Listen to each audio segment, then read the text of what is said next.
The Spurs are on the verge of something huge, as we have a big report as to Brian Wright and the Spurs' plans, as they have officially been linked and reportedly showing interest in Kristaps Porzingis to pair alongside Victor Wembanyama in the Spurs' front court. This presents an insane opportunity for San Antonio to add another shot-blocking, floor-spacing, expiring contract big man, and it does have big implications as to what the Spurs' plan is moving forward, not just for this season, but beyond. We got to dive into the report and what it means for the Spurs, all that stuff coming up on this episode of Spurs Digest. But quick reminder, guys, we got Spurs content coming out all off season long, and if you're part of the 70% that's not subscribed, hit that free button now. Draft is very, very soon. I know you'll want to get all those updates, but look, let's just get right into the nitty gritty here. According to Jake Fisher, the San Antonio Spurs have shown interest in Kristaps Porzingis. Now, the Spurs, sources say, have held some exploratory talks about trading for the 7'2" center. That would certainly be a fascinating outcome for Porzingis if he were to land on the ride with the on-the-rise Spurs along the 7'5" Victor Wembanyama. Now,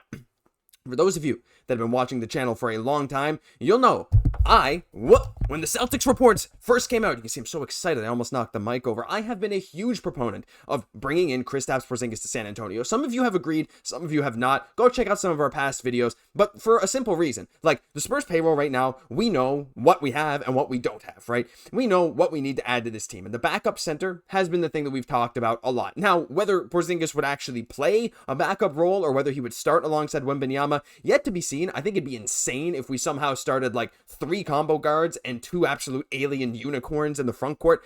Might be one of the most hilarious lineups ever. Yeah, I mean, imagine that, like Fox, Castle, and like, I mean, whoever else you want to run in that backcourt where at the 3 with them, and then you have Wembanyama and Porzingis in the front court. But regardless, a Kristaps Porzingis does add an element to this team that we need desperately, and that's rim protection and a bit of extra scoring while Wemby is off the court. Not necessarily coming off the bench if you're Kristaps, but if Wemby is not on the court, you can just stagger the minutes so that Kristaps is eating those minutes. And look, Kristaps Porzingis, we all know what he is. He's a unicorn who is injury prone and has not really shown up in the playoffs too much because of various reasons, injuries, and also, lineup changes, all this good stuff. But when he's on, he's on. I mean, he's a former All-Star, of course, hasn't been in a while, but you can see there, I mean, just 20 points a game this season in 42 games for Boston. When he was on the floor and the Celtics were fully healthy, they looked almost unbeatable, right? When you have Kristaps Porzingis that just gets inserted into the lineup, 7'2", 7'3", and he's blocking how many shots? Still a block and a half a game this year in under 30 minutes. With a couple seasons, they're right around 2, a few seasons over 2 a long time ago. The rim protection element is there, has always been there, and will always be there no matter what. He's still very solidly mobile, which is not the case for a lot of people his size. And protecting the rim when Wemby's on the bench, like I said, is a very, very good thing. Not to mention the unbelievable three-point shooting that he brings, shooting 41% on 6 attempts. 41%. Just try to digest that. 41% on 6 attempts a game for your potentially backup center, or at least your center when Wembanyama is not on the floor. Now, again, this does come with caveats that Kristaps Porzingis is often not healthy, so relying on him to carry the offensive load, or even like any kind of load, even defensively when Wemby's off the court, could be tough because you're not guaranteed to get a full season out of Kristaps. In fact, you might be more likely to get a half season than you are a full 82, right? You probably are more likely. So that is tough, but I think adding Kristaps Porzingis to this Spurs team, you're not immediately putting all the pressure on him to carry, right? And look, there's other implications on the Spurs I want to talk about in a moment, but for Porzingis himself, we saw how much he thrived in Boston when he didn't have to be the guy, but when he stepped up and had those crazy good games when the other guys maybe didn't have a great game, that's what made Boston great. If you have Wemby and Fox and maybe Castle who are all having like somewhat off nights, Wemby doesn't really have off nights ever because of his impact on the defensive end, but say they are, Porzingis could be that almost like, there's other guys on the court that could be other offensive options even above Porzingis, but if he can come in, score an efficient 20, how are you beating that team, right? And again, trying to score at the rim is going to be almost impossible. But also from Boston's side, what makes this even more likely that the Spurs would go after this, we know Boston's shedding salary. They just traded Drew Holiday to Portland for Anthony Simons 2 seconds. I'm not going to dive into that trade because I don't really understand it from Portland's perspective. I mean, I guess it's like maybe they don't think they could have controlled Simons past the end of this contract, and they're just going to get someone who will help him right now in Holiday. I don't really get it, but regardless, the Celtics are trying to shed salary. And I mean, looking at their payroll, we understand why. Again, with Tatum being out for the year, presumably, maybe for playoffs, but like if they even make the playoffs, maybe. But Jason Tatum, there's no guarantee he's going to play at all next year. And he has a massive cap hit, of course, his extension coming in next year, $54 million. for him to be on the sidelines. And the Celtics now, they're in that second apron. They moved Holiday. They could very well move Porzingis. There's been a lot of talk on the Porzingis front. So not only does it make sense from a fit perspective from San Antonio, it makes a lot of sense from the Spurs side. Now, and then you get into what would it cost to get Kristaps Porzingis. And my argument is not that much. I mean, if you look at his contract, it's 1 year left at $30 million. So you can look at this two ways, right?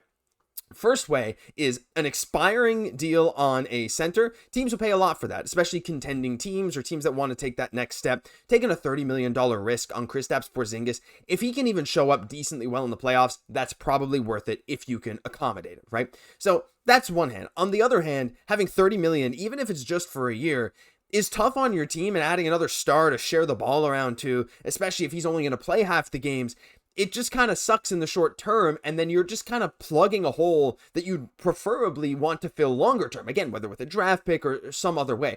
You know, I did mention before on the show that if the Spurs did go after Kristaps Porzingis, I would love to extend him at a lower rate. Say he loved playing in San Antonio, playing second fiddle to Wembanyama. I mean, you know, maybe no one loves playing second fiddle, but let's say that's what he did. He was okay with it in Boston, right? Let's say he did that, and he signed at a reduced rate because of his injury history, blah, blah, blah, blah, blah. I think that could be awesome, right? And again, the injury trouble is a significant issue, especially for this Spurs team. We've had some pretty bad luck with injuries. I know Wemby's is freak, right? With that the blood clots, all that stuff, right? But even from like Devin Vassell's broken foot, Jeremy Sochan's back issues. I mean, De'Aaron Fox's finger, which we knew when we got him from Sacramento. There's been a lot of stuff like that, so missing even more games is tough.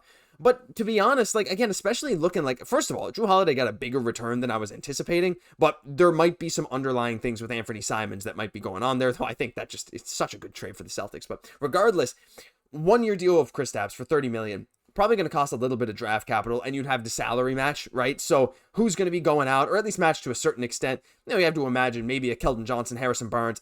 Devin Vassell, I probably wouldn't move for Kristaps Porzingis. I don't know if that's a hot take. I don't think I would, unless Kristaps agrees to extend at a very reduced rate, and you get like an absolute bargain on Kristaps, who is, reminder, like still not that old. Like he's 29. Like the dude's still like pretty much in his prime. So there's a few factors there, but all in all, I think these reports are really awesome. It's a guy that I have mentioned being a Spurs target in the past. It's a guy that I really like fit-wise with San Antonio. I have my concerns injury-wise. I have my concerns about, you know, the overall long-term aspect of acquiring Porzingis depending on the price, because again, there's no guarantees with you long-term. It doesn't actually solve your issue. It's just a stopgap to make your team better. And if we're looking at building a team that's more along Victor Wembanyama's timeline, he doesn't really fit that, which is why I'm a little skeptical, but at the same time, I can't help but love it. So leave me your thoughts down below on Kristaps Porzingis and all this stuff, because that'll do it for this episode of Spurs Digest. If you enjoyed, leave a like, comment, subscribe to the channel. Reminder, 70% of you, even you clicked out in the other tab, you haven't hit that button yet. So come on back here, hit that button. We got content coming